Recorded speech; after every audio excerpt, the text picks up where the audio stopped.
Boštjan, mogoče še poveste mediji, iz katerega Radio Slovenija. Vprašanje.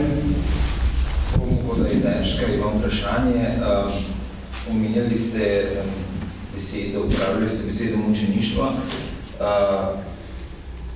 Ali bi bilo mogoče, da bi primer škofa Vovka šel tudi po tej liniji, se pravi priznavanje njegovega mučeništva in s tem skrajšavo postopka? Ob začetku postopka je takrat še nadškof Franc Rode ravno o tej temi veliko govoril s predstavniki kongregacije za zadeve svetnikov in je bilo tam po obsežni diskusiji ugotovljeno, da dejansko proces po tej liniji mučeništva torej ne bi mogel pripeljati do konca. Namreč dobesedno je bilo omenjeno, da ni bilo direktno prelite krvi. Seveda so tudi primeri, ko kdaj po postopku za mučence razglasijo svetnika tudi v primeru, da ne gre za konkretno prelito kri, ampak recimo za počasno zastrupljanje, kot je bil primer pri kardinalu Stepincu, na primer. Vendar se je pač izkazalo, da smrt ni bila povzročena neposredno. Seveda lahko danes ugotavljamo, da je tudi sladkorna bolezen, zaradi katere je gospod nadškof Vovk umrl, bila posledica velikih stresov, ki jih je doživel bodisi na teh zaslišanjih na Udbi, bodisi pri obiskih po župnijah. Se pravi, da je lahko zbolel za sladkorno boleznijo tudi zaradi teh stresov. Bi pa, če bi se izkazalo, da je zbolel za sladkorno zaradi napada v Novem mestu, lahko torej sklepali, da je neke vrste mučenec in da je bila smrt povzročena z napadom v Novem mestu. So pa ravno nekaj mesecev, dober mesec dni pred tem napadom škofu že diagnosticirali sladkorno bolezen, tako da tudi v tem primeru nismo mogli dobiti utipljivega razloga, da bi lahko začel proces po liniji za mučence.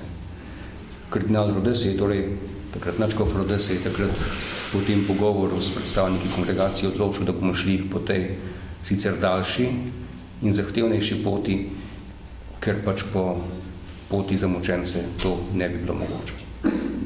Pa se v Vatikanu zavedajo, recimo, ta komisija tega primera, ki je nekje vmesa, kot sem razumel, oziroma še drugo vprašanje, je mogoče predvideti kakšne datume, se pravi, ko bi prišel postopek do konca? Verjetno se zavedajo, dejansko se zavedajo situacije. Tudi poskušali smo v teh pogovorih na začetku nekako predstaviti vse možne razloge, da bi lahko šli po liniji za mučenca. Vendar se pravim, po veliki diskusiji, po dolgotrajnih poskusih nam to ni uspelo.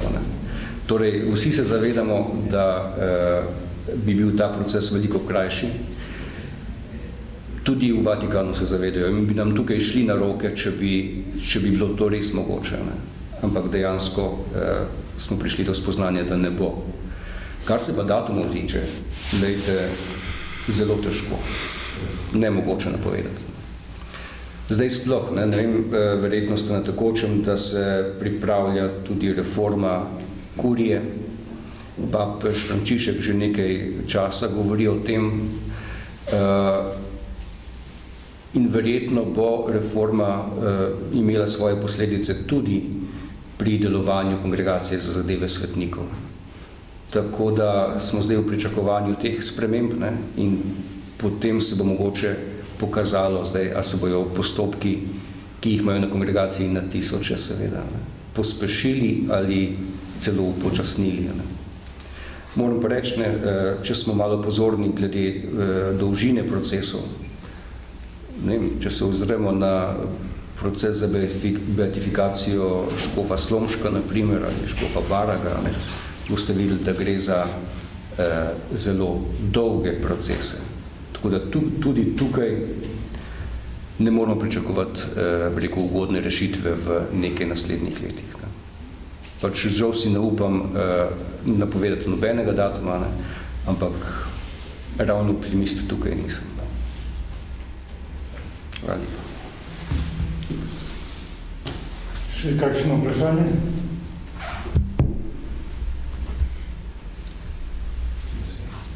Hvala lepo za udeležbo.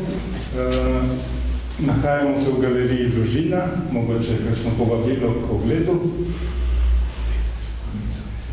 Lahko si pogledate na dela umetnikov za Caritas. Hvala.